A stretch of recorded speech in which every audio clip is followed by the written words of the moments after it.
नमस्कार, आप देख रहे हैं द न्यूज़ नाउ का evening show the evening addition.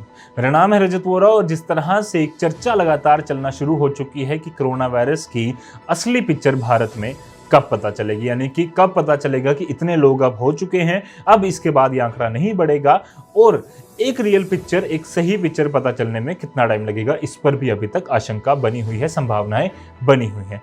कई सारी संभावनाओं के बीच अलग अलग सवाल भी सामने आ रहे हैं। सबसे पहला सवाल कि भारत में ये रियल पिक्चर कब पता चलेगी, पहला। दूसरा, अगर पता चलने के लिए क्या क्या चीजें चाहिए। सबसे पहली चीज, WHO यानी कि वर्ल्ड हेल्थ ऑर्गेनाइजेशन ने सिर्फ एक ही मूल मंत्र दिया था, अगर कोरोना वायरस से बचना है और कोरोना वायरस का खतरा जल्द से जल्द हमें पूरी दुनिया से खत्म करना है, तो वो तरीका था, वो फॉर्मूला था टेस्ट, टेस्ट और टेस्ट, जिस पर भारत काम अब करना तेज से शुरू हो चुका है। यही है आज का हमारा महत्वपूर्ण सवाल, बड़ी खबर, कि एक्चुअली में भारत में अभी तक टेस्ट कितने हुए हैं, कितने होने चाहिए और भारत का अपना तर्क क्या है कि हम कितने टेस्ट कर पा रहे हैं, आगे आने वाले दिनों में क्या हालात बनने वाले हैं, उस पर सारी चर्चा करेंगे। और क्या भारत सच में टेस्ट के मामले में सीरियस हुआ है या नहीं, इस सवाल का जवाब भी ढूंढने की कोशिश करेंगे डेटा और फैक्चुअल फैक्ट्स के साथ। सबसे पहले जम्मू कश्मीर और भारत में इस समय आंकड़ों की क्या स्थिति है, कोरोना वायरस कितना हो चुका है, पूरे देश में क्या आंकड़ा है, उस पर बातचीत करें। डेली का जो मीडिया बुलेटिन आता है जम्मू कश्मीर का, वो आ चुका है और कुल मिलाकर आज की डेट की बात करें तो 328 जो मामले हैं वो पॉजिटिव हैं। पूरे जम्मू कश्मीर में 281 एक्टिव हैं और 40 लोग जो हैं वो जम्मू से एक्टिव हैं, 13 रिकवर हो चुके हैं जम्मू में और 1 की डेथ हुई है। टोटल मामले जम्मू में पूरे 54 हैं। कश्मीर की बात करूं तो 241 कश्मीर में एक्टिव केसेस हैं, 29 जो हैं वो रिकवर हो चुके हैं और 4 लोग जो हैं उनकी डेथ हुई है कश्मीर में। टोटल आंकड़ा बता दूं तो 328, यानी कि 281 एक्टिव, 42 रिकवर और 5 की डेथ हुई है। आज एक बुरी खबर आई कि आज एक 70 वर्षीय महिला की डेथ हुई। ये था पूरे देश का आंकड़ा। डिस्ट्रिक्ट वाइज बात करने जाएंगे तो बड़ी लंबा हो जाएगा, पर ज़रूरी है कि डिस्ट्रिक्ट वाइज भी बात की जाए क्योंकि लगातार आंकड़ा जो है वो बढ़ता जा रहा है। मैं जल्दी से आपके लिए पढ़ दूं। 15 डिस्ट्रिक्ट अब इसमें इन्वॉल्व हो चुके हैं। श्रीनगर, बांदीपोरा, बारामूला, कुपवाड़ा, शोपियान, गांदरबल, बडगाम, कुलगाम, पुलवामा, अनंतनाग, जम्मू, उधमपुर, सांबा, राजौरी और किश्तवाड़, ये 15 डिस्ट्रिक्ट हैं। श्रीनगर में इस समय 78 पॉजिटिव केसेस हैं, 65 एक्टिव, 12 रिकवर और 1 की डेथ हुई है। बांदीपोरा में भी आंकड़ा काफ़ी तेज़ी से बढ़ रहा है, 75 पॉजिटिव हैं, 63 एक्टिव हैं, जबकि 11 रिकवर और 1 डेथ हुई है। बारामूला में 42 पॉजिटिव हैं, 40 उसमें से एक्टिव हैं और 2 की डेथ हुई है। कुपवाड़ा की बात करें 27 के 27 एक्टिव और पॉजिटिव। शोपियान में 17 पॉजिटिव हैं, 2, हालांकि एक अच्छी खबर आई थी कि 2 लोग आज रिकवर कर चुके हैं, 15 एक्टिव हैं। गांदरबल की बात करूं तो 14 लोग पॉजिटिव बताए जा रहे हैं, 14 के 14 एक्टिव हैं। बडगाम में 12 लोग पॉजिटिव बताए जा रहे हैं, 9 एक्टिव और 3 रिकवर कर चुके हैं। कुलगाम में 5 लोग पॉजिटिव हैं और 5 के 5 एक्टिव हैं। पुलवामा में 3 लोग पॉजिटिव हैं और 2 लोग एक्टिव हैं, उसमें से एक व्यक्ति जो है वो रिकवर हो चुका है। अनंतनाग में 1 व्यक्ति पॉजिटिव पाया गया था, अभी तक उतना ही है। जम्मू में 26 पॉजिटिव हैं, 22 एक्टिव हैं और जम्मू की बात करूँ तो 4 लोग रिकवर हुए हैं। उधमपुर में 20 लोग पॉजिटिव पाए गए हैं, 14 लोग एक्टिव पॉजिटिव बताए जा रहे हैं, 5 रिकवर्ड हैं और 1 व्यक्ति जो है उसकी डेथ हुई है। सांबा में 4 लोग पॉजिटिव, 4 के 4 एक्टिव हैं। राजौरी में 3 लोग पॉजिटिव, 3 के 3 रिकवर कर चुके हैं और किश्तवाड़ 1 पॉजिटिव, 1 ही रिकवर कर चुका है। राजौरी का नाम अब लगातार जॉइंट सेक्रेटरी हेल्थ मिनिस्ट्री के लव अग्रवाल साहब से भी लगातार सुन रहे होंगे। राजौरी ने काफ़ी तेज़ी से जो है वो इस पर काबू पाया है और 3 के 3 लोग रिकवर कर चुके हैं। ये आंकड़ा जो है पूरे जम्मू कश्मीर से इस समय आया है। अब बात करते हैं कि पूरे देश में इस समय क्या आंकड़ा है, तो 13,835 लोग इस समय तक पॉजिटिव पाए गए हैं जब हम ये वीडियो शूट कर रहे हैं। उसके अलावा 450 लोगों के ऊपर डेथ टोल जो है वो क्रॉस कर चुका है और ये आंकड़ा तेजी से बढ़ता जा रहा है। पिछले एक दिन की बात करें तो लगातार मामला जो है वो बढ़ता जा रहा है और तेजी से एडमिनिस्ट्रेशन भी जो है वो काम कर रही है। अब 11,616 लोग जो हैं वो एक्टिव हैं अभी तक, उसमें से 1766 लोग जो हैं, जो टोटल आंकड़ा 13,835 है, उसमें से 1766 लोग जो हैं वो रिकवर या डिस्चार्ज होकर अपने घर जा चुके हैं। पिछले 24 घंटों की बात करूं तो 1076 नए मामले पॉजिटिव आए हैं पूरे देश में। हालांकि लगातार ये आंकड़ा बढ़ तो रहा है, पर उसी के साथ साथ एक और चीज़ हमें देखनी होगी, समझनी होगी, जाननी होगी कि भारत इस समय तेज़ी से टेस्ट पर भी काम कर रहा है, जिस पर जो आता है आज की हमारी बड़ी खबर, बड़ा सवाल कि कितने टेस्ट हुए हैं, क्या हालात है और कितने टेस्ट और होने चाहिए, ये सारे क्वेश्चंस लगातार बने हुए हैं। सबसे पहले टेस्ट की बात करें तो आज आईसीएमआर से जुड़े डॉक्टर रमन आर गंगाखेड़कर ने जानकारी देते हुए बताया कि अभी तक 3,19,400 टेस्ट पूरे भारतवर्ष में हो चुके हैं, जिनमें से आज ही के दिन पिछले 24 घंटे में 28,340 टेस्ट हुए हैं। उसमें से आईसीएमआर की सिर्फ लैब में 23,932 टेस्ट हुए हैं। बाकी सारे प्राइवेट लैब्स में चल रहे हैं। तेजी से काम हो रहा है। इसके अलावा लव अग्रवाल ने जानकारी देते हुए बताया कि 1919 डेडिकेटेड हॉस्पिटल जो हैं वो पूरे भारतवर्ष में कोविड-19 के लिए रख दिए गए हैं, जिसमें वो अपनी प्रिपरेशंस की जानकारी दे रहे थे। 1,73,000 आइसोलेशन बेड जो है पूरे भारतवर्ष में तैयार हैं। हालांकि अभी आंकड़ा 13,000 पहुंचा है और 1,73,000 तक की बेड की कैपेसिटी पूरी तरह से तैयार कर ली गई है। 21,800 आईसीयू बेड्स भी तैयार कर लिए गए हैं पूरे भारतवर्ष में। आज लव अग्रवाल ने एक प्रेस कॉन्फ्रेंस को संबोधित करते हुए गुजरात के एक कोविड-19 डेडिकेटेड हॉस्पिटल की वीडियो भी बताई, जिसमें कि उन्होंने बताया कि किस प्रकार से इस पर काबू करने के प्रयास किए जा रहे हैं। अब आते हैं जो हमारा सवाल है कि कितने टेस्ट भारत में हुए हैं, कितने होने चाहिए और क्या हालात है। सबसे पहला सवाल कि भारत में अभी तक टेस्ट जो कितने हुए हैं वो तो आपको पता चल गया, 3,19,400। कितने होने चाहिए। अब अगर हम कंपेयर करें यूनाइटेड स्टेट से, तो भारत ने अभी तक 130 करोड़ की जनता में से, जो इससे भी ज़्यादा है, उसमें से 3,19,400 टेस्ट किए हैं, जबकि यूनाइटेड स्टेट्स ऑफ अमेरिका ने 33 करोड़ की पॉपुलेशन में से 32,50,000 टेस्ट कर चुके हैं। यानी कि भारत का आंकड़ा अभी तक काफ़ी ज़्यादा कम है। वहाँ पर 23 से टेस्ट किए जा रहे हैं। भारत में भी अब 23 से टेस्ट करने की कवायद शुरू हो रही है। अब दिल्ली के 30,000 तक आंकड़ा जो है पहुंच रहा है और आईसीएमआर के डायरेक्टर्स और जितने भी जो सीनियर ऑफिशियल्स इसको लगातार देख रहे हैं वो मान रहे हैं कि कुछ दिनों तक हम और 23 से कर इसको ये आंकड़ा पर डे 1 लाख तक कर लेंगे, ताकि जल्द से जल्द किट्स हमारे पास भी पहुंच रही हैं।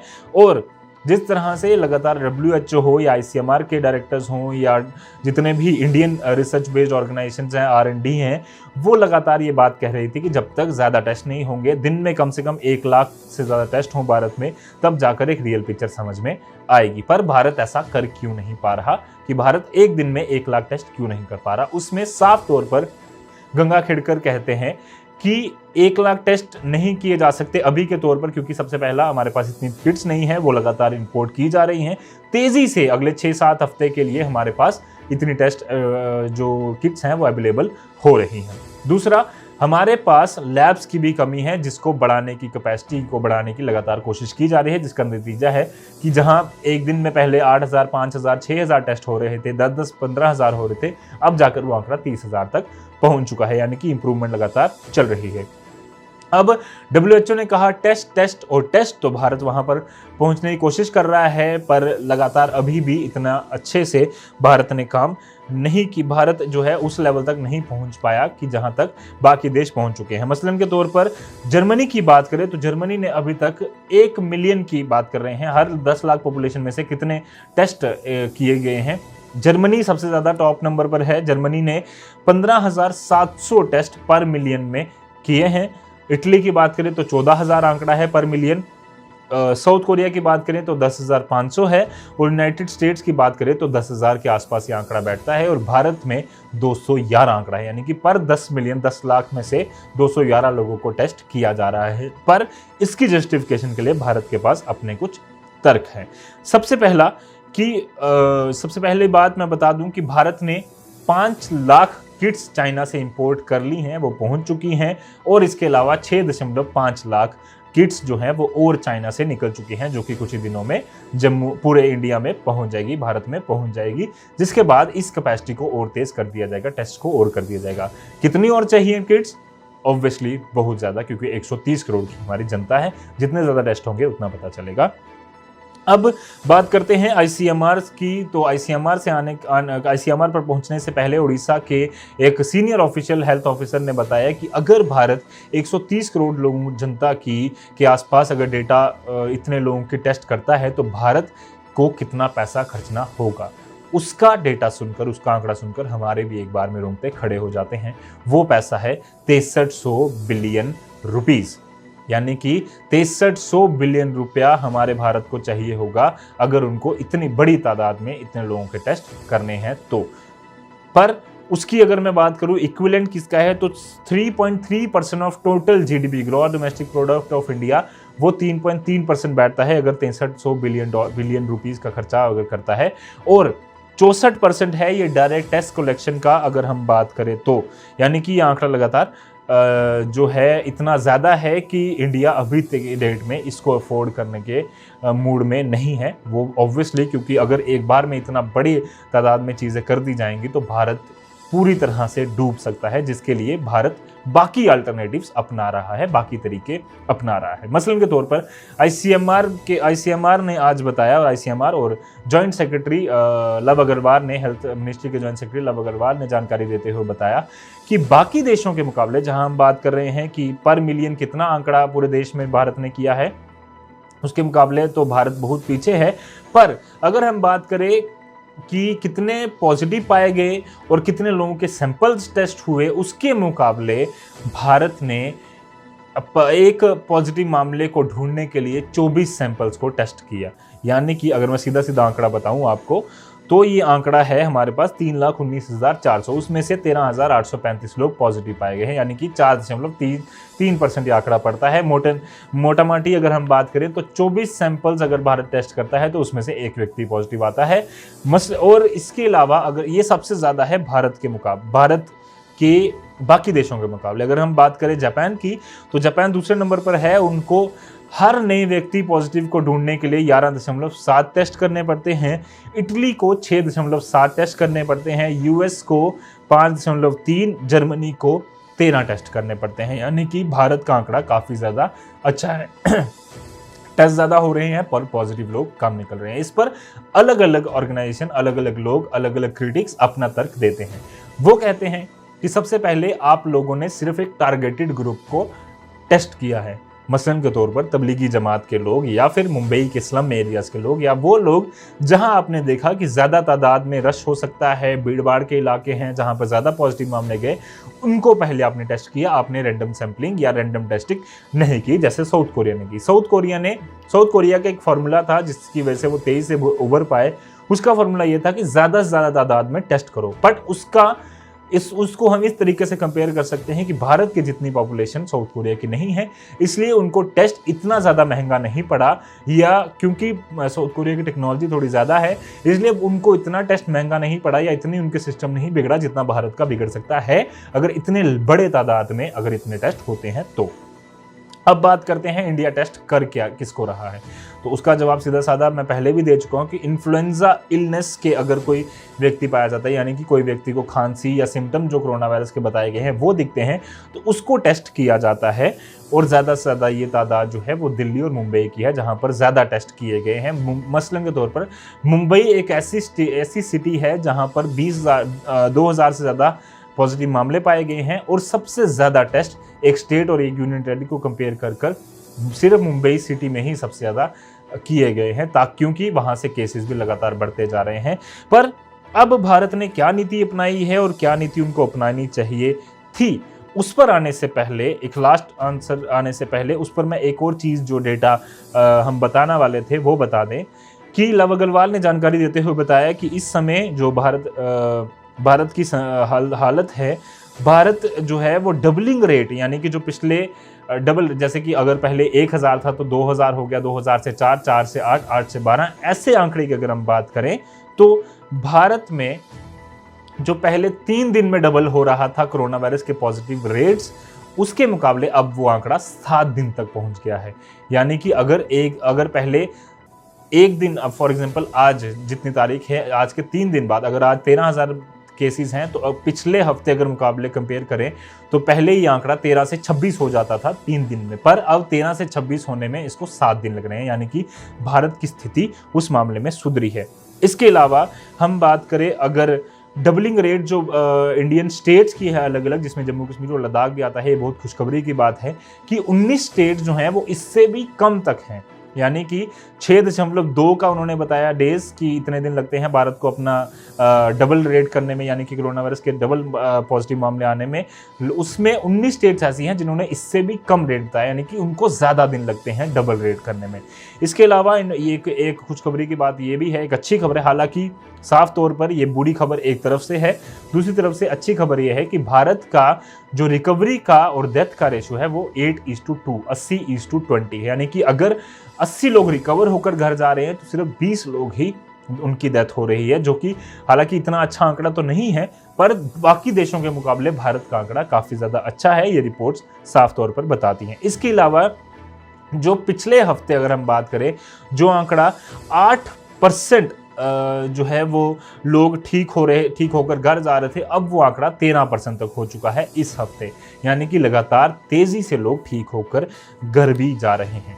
अब आते हैं सबसे अपने कंक्लूजन रिमार्क पर। कंक्लूजन हम करते हैं अपनी बात का। WHO ने कहा टेस्ट तो कहा ही हा, पर फॉर्मूला जो मेन फॉर्मूला था उन्होंने दिया, वो फॉर्मूला था कि टेस्ट, ट्रेस एंड ट्रीट। पहले ज़्यादा से ज़्यादा लोगों के टेस्ट करो, फिर उनके आसपास के लोग जितने भी हैं उनको ट्रेस करो, कॉन्टैक्ट ट्रेसिंग जिसे कहा जाता है, क्वारंटाइन करो, और उसके बाद तीसरा उनको ट्रीट करो। ये पूरे दुनिया में ज़्यादातर यही फॉर्मूला अपनाया जा रहा है, पर भारत क्योंकि स्मार्ट है, भारत क्योंकि इतने बड़े लेवल पर हमारे पास रिसोर्सेज अवेलेबल नहीं है, तो भारत को दूसरी स्ट्रेटजीज अपनानी पड़ी। और वो स्ट्रेटजी बताने से पहले मैं बताऊंगा आपको कुछ डेटा ऐसा है कि पर लाख पे कितने, न्यूयॉर्क टाइम्स की ये रिपोर्ट है कि पर लाख पॉपुलेशन में कितने लोग पॉजिटिव पाए गए हैं। सबसे बड़ा ये आंकड़ा स्पेन का है 396, हर 1 लाख में से 396 लोग जो हैं वहां पर पॉजिटिव पाए गए हैं। दूसरा 204 लोग यूनाइटेड स्टेट्स में पॉजिटिव पाए गए हैं 1 लाख में से, और इटली में आंकड़ा 280 है, जर्मनी में 162 है, चाइना में आंकड़ा 6 था और भारत में आंकड़ा 1 है। यानी कि भारत की स्थिति इतनी खराब नहीं है जितना लोग सवाल पूछ रहे हैं। ऑब्वियसली सवाल पूछे जाएंगे और उसका जवाब देने के लिए सरकार बैठी है, सरकारें जवाब दे रही हैं। हमारा मकसद यहाँ पर डिफेंड करने का नहीं है, पर इस समय हर किसी को क्रिटिसिज्म से ज़्यादा ये सोचना चाहिए कि मैं भारत के इस लड़ाई में किस तरह से कंट्रीब्यूट कर पाऊँ। और भारत के लोग इस समय जिस तरह से साथ मिलकर लड़ाई लड़ रहे हैं, उससे पूरी की पूरी उम्मीद है कि ये लड़ाई जल्द से जल्द जीती जाएगी। अब आखिरी में जो मैं कंक्लूडेड मार देने वाला था, जो फाइनल जो इंडिया स्ट्रेटजी अपनाई हुई है वो है ट्रेस, ट्रीट, टेस्ट और ट्रीट। जैसे WHO की थी कि टेस्ट, ट्रेस और ट्रीट, भारत की है ट्रेस, टेस्ट और ट्रीट। इसीलिए भारत ने ज़्यादा रेड जोन्स, उसके साथ साथ बफर जोन्स बनाए। उनको लोगों को पहले जितने लोग पॉजिटिव पाए गए उनको आइसोलेशन में रखा, बाकी सब जो उनके आसपास के लोग थे उनको क्वारंटीन में रखा, उस पूरे एरिया को रेड जोन बना दिया। आसपास के उसके एरिया में जहां पर हो आशंकाएं ज़्यादा हैं कोरोना वायरस के फैलने की, संक्रमण पाए जाने की, उस पूरे एरिया को बफर जोन बना दिया। और इस तरह से भारत ने लोगों को ट्रेस करने की कोशिश की। ज़्यादा से ज़्यादा ट्रेसिंग चल रही है और आ रहा है ऑप्शन। फिर उसके बाद आता है कि लोगों को ट्रेस कर फिर टेस्ट किया जाता है, उसके बाद उनको प्रॉपरली ट्रीटमेंट दी जाती है, जिसके लिए भारत पूरी तरह से कामकाज कर रहा है। जाते जाते कई सारे लोग ये सवाल पूछ रहे हैं कि अगर भारत, मसलन के तौर पर भारत को ये ज़रूरत पड़ जाती है कि ज़्यादा तादाद में भारत को थोड़े दिनों में ही टेस्ट करना पड़े, तो उसके लिए भारत क्या करेगा। जिसके लिए ICMR के साथ जुड़े हुए गंगाखेड़कर का जवाब ये था कि हम पूल टेस्टिंग के लिए भी सोच रहे हैं। पूल टेस्टिंग दरअसल ये चीज़ होती है कि एक ग्रुप का सैंपल जो है वो एक ही टेस्ट किट में लिया जाएगा, और उनका टेस्ट किट जो है एक ही टेस्ट में 5 लोगों का जो टेस्ट है वो कर लिया जाएगा, उनके सैंपल लिए जाएंगे, उन 5 को एक किट में चेक किया जाएगा, और अगर वो नेगेटिव आते हैं तो वो मतलब 5 के 5 ठीक हैं, अगर वो पॉजिटिव आते हैं तो फिर 5 का अलग से टेस्ट किया जाएगा, जिससे संभावना ज़्यादा ये बन सकती है कि ज़्यादा लोगों के टेस्ट होंगे। अभी तक ये आंकड़ा 5 रखा गया है भारत के द्वारा, ICMR के द्वारा, ताकि हम एक सही फिगर और जल्द से जल्द एक अच्छी फिगर जो है वो तैयार कर भारत के लोगों को सामने पेश कर पाएँ कि इतने लोग टेस्ट हो चुके हैं, ये नेगेटिव हैं, ये पॉजिटिव हैं, अब आपको किस प्रकार की स्ट्रेटजी अपनानी है। आज आपको ज़्यादा से ज़्यादा बता दूँ, उस पर हम अलग से एपिसोड बना लेंगे, रिपोर्ट बना लेंगे कि किस तरह से एक नया कंटेनमेंट प्लान किस तरह से एक बनाया गया है भारत द्वारा, ICMR द्वारा, हेल्थ मिनिस्ट्री द्वारा, उस पर तेज़ी से काम हो रहा है। आज एक नई रिपोर्ट भी आ चुकी है जिसमें कि 5 स्टेजेस जो कोरोना वायरस की हैं, एक एक स्टेज को लेकर अलग अलग पैरामीटर्स और स्ट्रिक्ट पैरामीटर्स तैयार किए गए हैं। यानी कि भारत किसी भी तरह से नॉन सीरियस नहीं है। जो लोग घर में बैठकर सिर्फ सवाल पूछना चाहते हैं उनके लिए ही आज का एपिसोड डेडिकेटेड है। कई सारे लोग सवाल अभी भी पूछेंगे, आपको पूछना चाहिए, अधिकार है, बट क्रिटिसिज्म से ज़्यादा आप सब लोग सपोर्ट करने का सोचिए। घर बैठकर अपने घरों से ही जो लोग इस समय एसेंशियल सर्विसेज प्रोवाइड कर रहे हैं, योद्धाओं की तरह लड़ाई कर रहे हैं, उन सबको एक थैंक यू लिख देंगे हमारे ज़रिए।